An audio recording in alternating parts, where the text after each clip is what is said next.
Welcome to the IVM Podcast Network.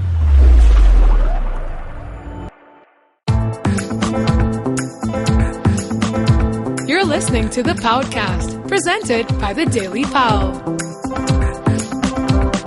This is Purva. And Amit. And we are from a city-specific food and culture website called thedailypow.com. And this is our weekly podcast, The Podcast. Today we have an installment of the Bombay Binge for you, in which we're interviewing Pooja Pangte. She runs Meraki Bombay. It's a traveling pop-up kitchen, and they cook the food of the hills, Himalayan and adjoining hills to be specific. So stay tuned for Bombay Binge. Bombay Binge. On today's episode, we should mention that Pranati, our third partner, is not around. She is on holiday. And regular listeners would have known that Purva was on vacation too recently. And in fact, she was in the hills. And that sort of ties in nicely with our guest today. Purva, do you want to tell us where you had been? Yeah, so I was in Uttarakhand, in Ramgarh to be precise. And Pooja, our guest, I'll tell you how this conversation came up and why we thought it was the right time to invite her on our show. So when I was in Mukteshwar, this is the Kumaoni part of Uttarakhand, and I tried something called the bhang chutney. Now, it is not intoxicating. I know your imaginations are already working, but it was a very, very interesting condiment that I found in a But thali. you mentioned something about marijuana seeds in... Yeah, so it's bhang ki chutney, right? Yeah. So it's made with cannabis, so marijuana seeds, but it has no sort of, like I said, it's not intoxicating, but it's delicious. It has a nice umami, black sesame type flavor. And I'm crazy about chutneys and dips and sauces. So I put that up on Instagram, and Pooja responded almost immediately saying that, hey, because I said that if anyone can make me this, they can have anything from me in return. And Pooja responded immediately saying that, look, I'm in the hills right now. She was foraging there at the time. And she said, I can make you bhang chutney. So this was the fantastic beginning to our conversation. And I just had a meal with Pooja and her Bombay home. So Pooja, welcome to the Bombay Hey Binge. everyone. So tell us a little bit about how you came to making bhang ki chutney, a little bit about Meraki maybe to start with. The word Meraki is a Greek word, and it basically means the soul or essence that you put into anything that you do. So for us, it was cooking, and we, after 29-30 years of being on this planet, we kind of realized that that's our calling, and we were very happy to find that out. And Meraki started by me and Tei, my partner. She's from Meghalaya, and it started around a year back, and we were both working together in a bank and really tired of our jobs and bosses. And Are you still with this bank? no, I don't, thankfully. So we started, I still remember we would sit at Tei's desk and we would note down on recipes that we want to create for, our first pop-up meal. Yeah. And that's where it started. And the first pop-up that we did was around July last year, and we were not very confident on our abilities because we'd been cooking for friends for a long time, and they kind of encouraged us to, cook for other people as well in Bombay. And what we did is we rounded up a group of friends and friends of friends, and that was our first meal.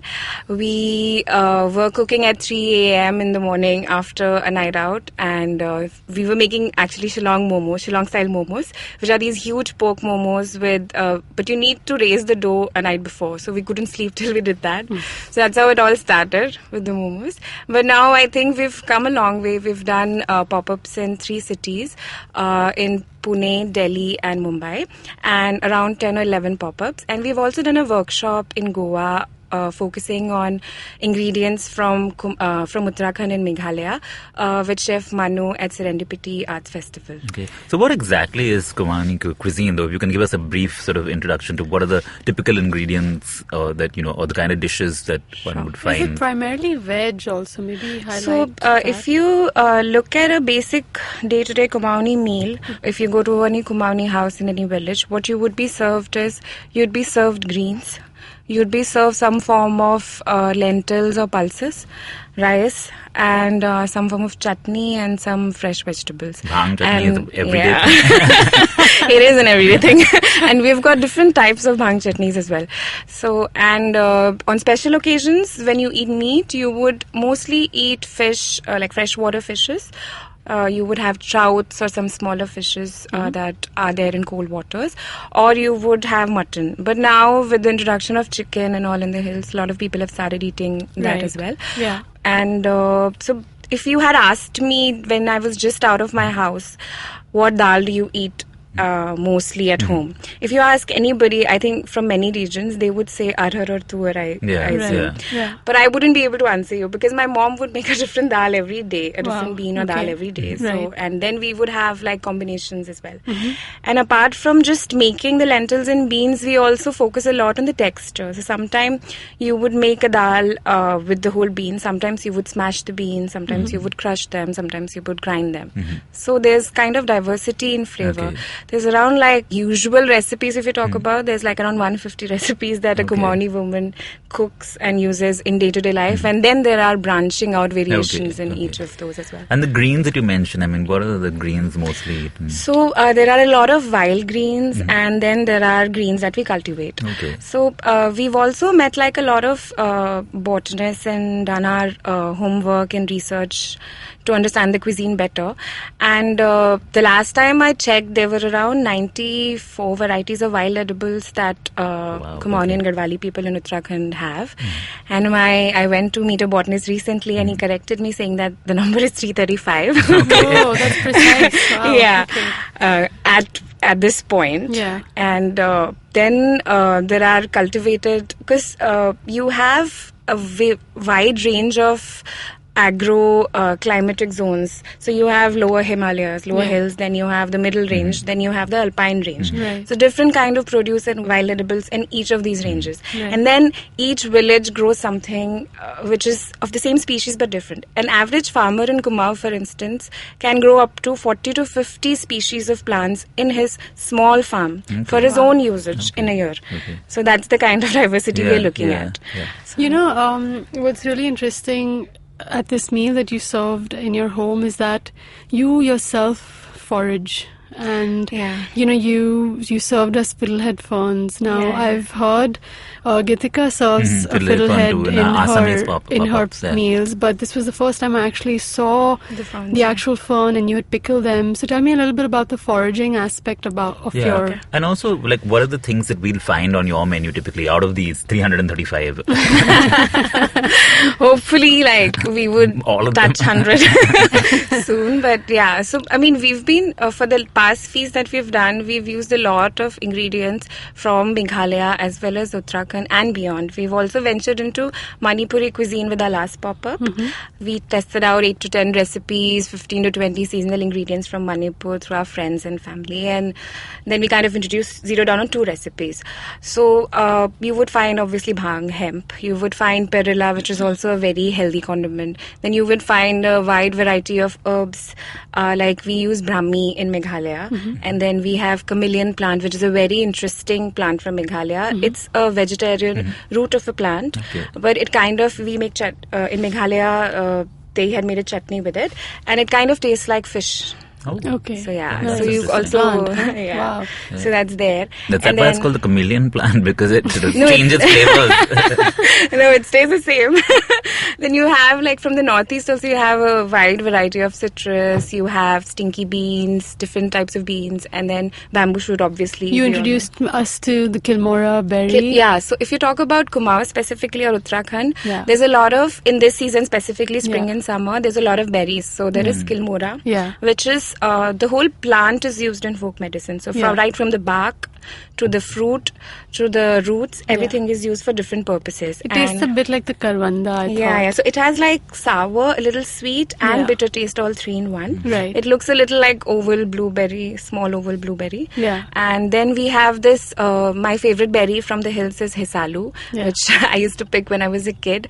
It's from the rose family, has a lot of thorns. I still have a mark from one of the thorns. Yeah. So it grows in bushes, and it's called Himalayan golden raspberry. That's very juicy, but the shelf life of these things is like 1 day. Yeah. So if you keep it for more, so I took an ice box actually to the hills, Right. and wherever I could buy slabs of ice, I would just stuff that for keeping my produce fresh. And then there is kafal. Kafal is a berry, but it grows on a tree. Right. There's like a lot of folk stories and songs about these these ingredients also. And I think that's a very, very good way of passing on the culinary tradition from one generation to another by singing about it or having stories about it, because then you don't forget about it. So what are these songs like? Do you want to sing us a verse? No, I'm not going to sing it. But I'll tell you the story.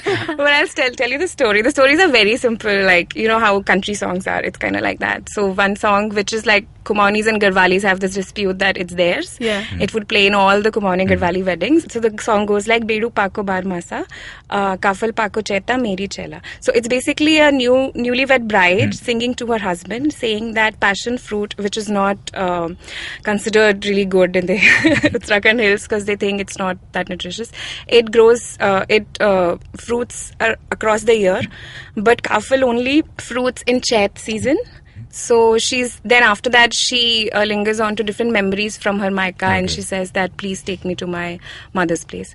And then there's another tragic story which I think we'll stick to the happy Stick with the happy one. You know, the recipes, where are your recipes coming from? So a lot of them are from families and relatives, but we also the thing is that if you talk about my parents or Tei's parents, so for instance, my parents stay in Dehradun and Tei's parents stay in Shillong, and it's kind of like the main towns in both our states. So we would not be that much in sync with the ingredients of the hills in these two towns, but we still get a lot of produce. And they have kind of moved from their villages in the last generation. So even if we interact with them, we get a lot of knowledge, but it's not as much as if we would go to the actual villages and talk to the farmers who are growing the produce and talk to them.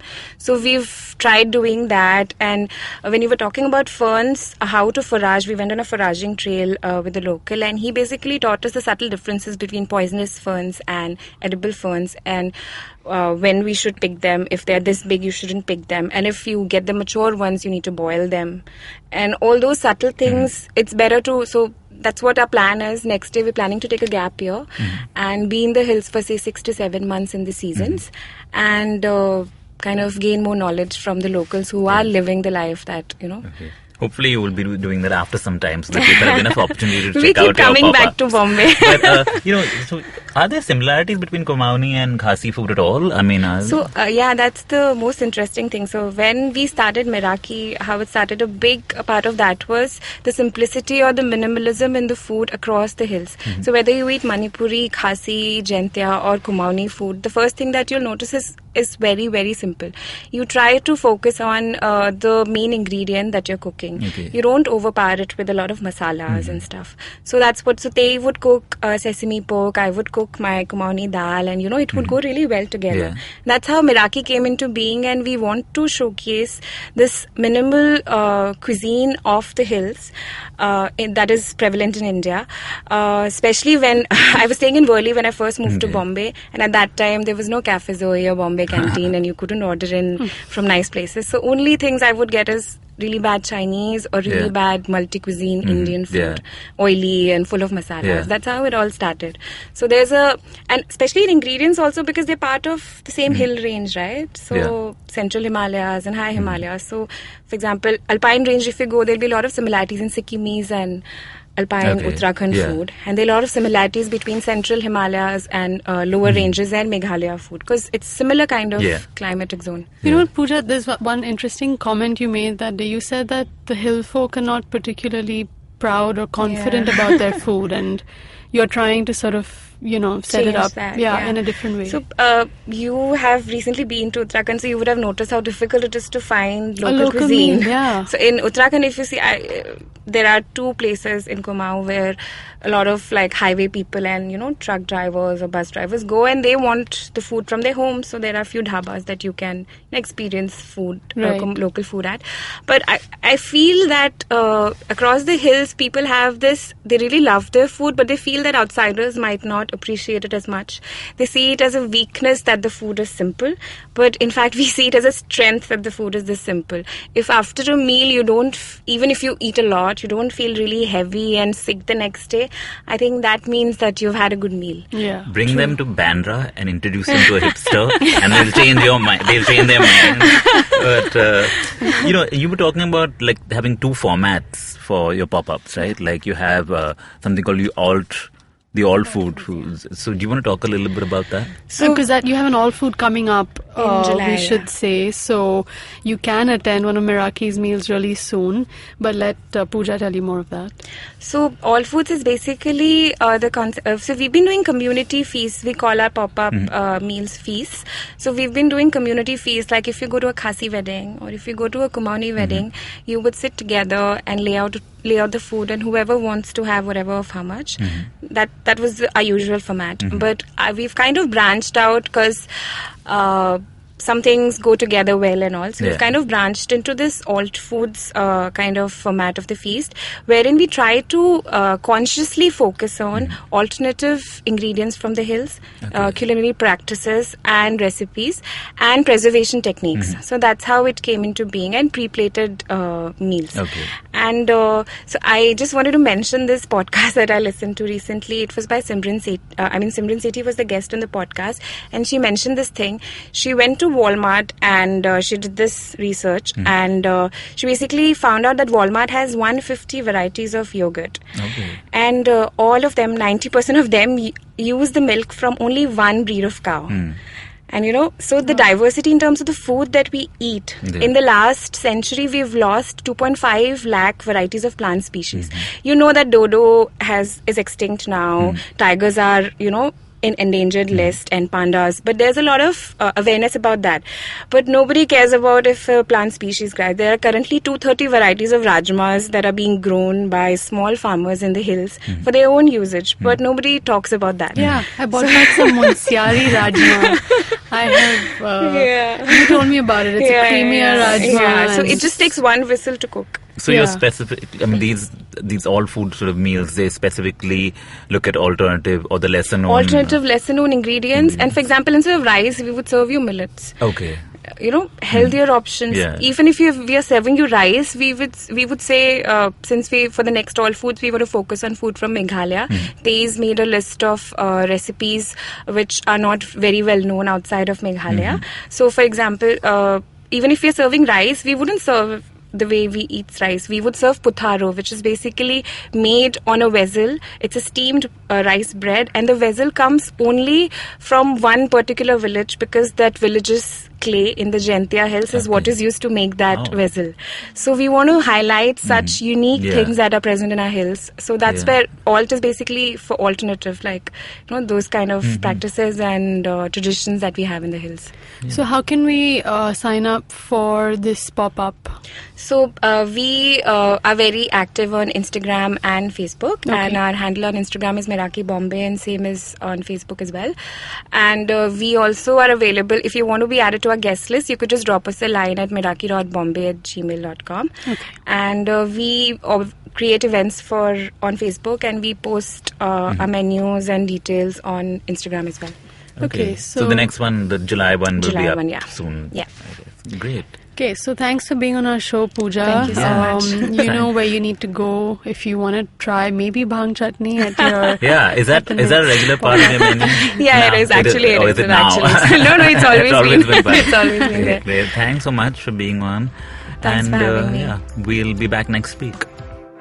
For more on what's happening in the city, read thedailypau.com. Also subscribe to our newsletter on the website. Follow us on Facebook, Twitter, and Instagram. We're The Daily Pau. And you can find this podcast every Monday on the IVM Podcast app or any other podcasting app that you prefer, and on thedailypau.com. The podcast is an IVM production, and if you enjoy listening to our show, check out the Rediscovery Podcast, where Ambika and Hoshna look back at their journey across India. Excuse me, bhaiya. Excuse me, बोलिए madam. Menu में क्या है? Menu में seen unseen है, podcast है, on course है, Cyrus है, made in India, rediscovery project, empowering series, sex wax है, IVM लाइक्स है, सिंप्लीफाइड है, कीपिंग इट क्वियर है, टिंग्स एंड डेस्टिनेशंस है, माय नेबर जकरबर्ग है और द फैन गराज है। आपको क्या चाहिए? एक बार रिपीट कर देंगे क्या? रिपीट नहीं करता हम, आप जाओ IVMpodcast.com पे और सुनो ये सब, या फिर डाउनलोड करो उनका ऐप, सब आपकी उंगलियों पे।